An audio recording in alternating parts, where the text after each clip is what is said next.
Hi friends, welcome back to Neha food stories. ഇന്ന് ഞാൻ വന്നിരിക്കുന്നത് ഒരു റൈസ് കട്ട്ലറ്റിന്റെ റെസിപ്പിയുമായിട്ടാണ്. അപ്പോൾ വീഡിയോയിലോട്ട് പോകുന്നതിന് മുമ്പ് നമ്മുടെ ചാനൽ സബ്സ്ക്രൈബ് ചെയ്യാത്തവരുണ്ടെങ്കിൽ ഒന്ന് സബ്സ്ക്രൈബ് ചെയ്യണേ. അതോടൊപ്പം കാണുന്ന ബെൽ ബട്ടൺ ഒന്ന് അമർത്തണം കേട്ടോ. അപ്പോൾ കാണുന്ന ഓൾ എന്ന ഓപ്ഷനും ക്ലിക്ക് ചെയ്യണേ. എങ്കിൽ മാത്രമേ ഞാൻ പുതിയ വീഡിയോസ് ഒക്കെ അപ്ലോഡ് ചെയ്യുമ്പോൾ നിങ്ങൾക്ക് അതിന്റെ നോട്ടിഫിക്കേഷൻ കിട്ടുള്ളൂ. അപ്പോൾ ബാക്കി വന്ന ചോറ് കൊണ്ടാണ് നമ്മളിന്ന് കട്ട്ലറ്റ് ഉണ്ടാക്കുന്നത്. അപ്പോൾ അതിന് വേണ്ടി 2 കപ്പ് ചോറാണ് ഞാൻ എടുത്തിട്ടുള്ളത്. അപ്പൊ നമുക്കിത് ഒന്ന് അരച്ചെടുക്കണം. വെള്ളമൊന്നും ചേർക്കാതെ വേണം കേട്ടോ അരച്ചെടുക്കാൻ. അപ്പൊ ഞാൻ ഇതുപോലെയാണ് ഇത് അരച്ചെടുത്തിട്ടുള്ളത്. നന്നായിട്ട് പേസ്റ്റ് ആക്കൊന്നും വേണ്ട, ഒന്ന് ഉടച്ചെടുത്താലും മതി, കൈകൊണ്ട് ഉടച്ചാലും മതി കേട്ടോ. അപ്പൊ ഇനി ഇതിലേക്ക് 2 മീഡിയം വലിപ്പത്തിലുള്ള പൊട്ടറ്റോ ഗ്രേറ്റ് ചെയ്താണ് എടുത്തിട്ടുള്ളത്. ഇത് പച്ച പൊട്ടറ്റോ ആണ് കേട്ടോ. ഇനിയിപ്പോ ഈ പൊട്ടറ്റോ ഇങ്ങനെ ചേർക്കുന്നതിന് പകരം വേണമെങ്കിൽ പുഴുങ്ങിയിട്ട് ഉടച്ചിട്ടും വേണമെങ്കിൽ ചേർക്കാം. അപ്പൊ കൂടുതൽ ടേസ്റ്റി ആയിരിക്കും. പിന്നെ ഒരു മീഡിയം വലിപ്പത്തിലുള്ള സവാള കൊത്തി അരിഞ്ഞെടുത്തിട്ടുണ്ട്. പിന്നെ ഒരു ക്യാരറ്റും ഗ്രേറ്റ് ചെയ്തെടുത്തിട്ടുണ്ട്. ചെറിയ ഗ്രേറ്ററിലാണ് കേട്ടോ ഗ്രേറ്റ് ചെയ്തെടുത്തിട്ടുള്ളത്. പിന്നെ ഇതിലേക്ക് വേണ്ടത് ഒരു പച്ചമുളകാണ്, വട്ടത്തിൽ അരിഞ്ഞെടുത്തിട്ടുണ്ട്. പിന്നെ ഒരു ചെറിയ കഷ്ണം ഇഞ്ചി ചെറുതായിട്ട് കൊത്തി അരിഞ്ഞെടുത്തിട്ടുണ്ട്. അതുപോലെ 2 അല്ലി വെളുത്തുള്ളി, പിന്നെ കുറച്ച് മല്ലിയിലയും കൂടി എടുത്തിട്ടുണ്ട്. അപ്പൊ ഇതെല്ലാം ഇതിലേക്ക് ഇട്ട് കൊടുക്കാം.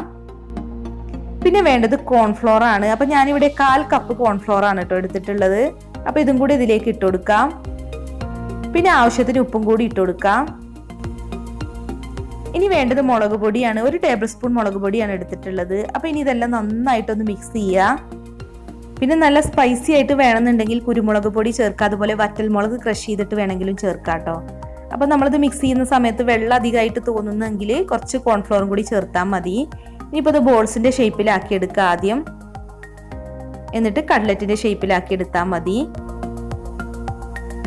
അപ്പൊ ഈ ഷേപ്പ് തന്നെ വേണമെന്നില്ല കേട്ടോ, നിങ്ങൾക്ക് ഇഷ്ടമുള്ള ഷേപ്പിലാക്കി എടുക്കാം. അപ്പൊ ഇതുപോലെ തന്നെ ഇനി ബാക്കിയുള്ളതൊക്കെ നമുക്ക് ചെയ്തെടുക്കാം. അപ്പൊ ഞാൻ ഇതെല്ലാം ചെയ്തെടുത്തിട്ടുണ്ട്. ഇനിയിപ്പോൾ ഇത് ഫ്രൈ ചെയ്താൽ മതി. അപ്പൊ ഇത് ഫ്രൈ ചെയ്യാനുള്ള എണ്ണ ഇവിടെ നന്നായിട്ട് ചൂടായിട്ടുണ്ട്. ഇനിയിപ്പോൾ ഇതിലേക്ക് ഇട്ട് കൊടുക്കാം.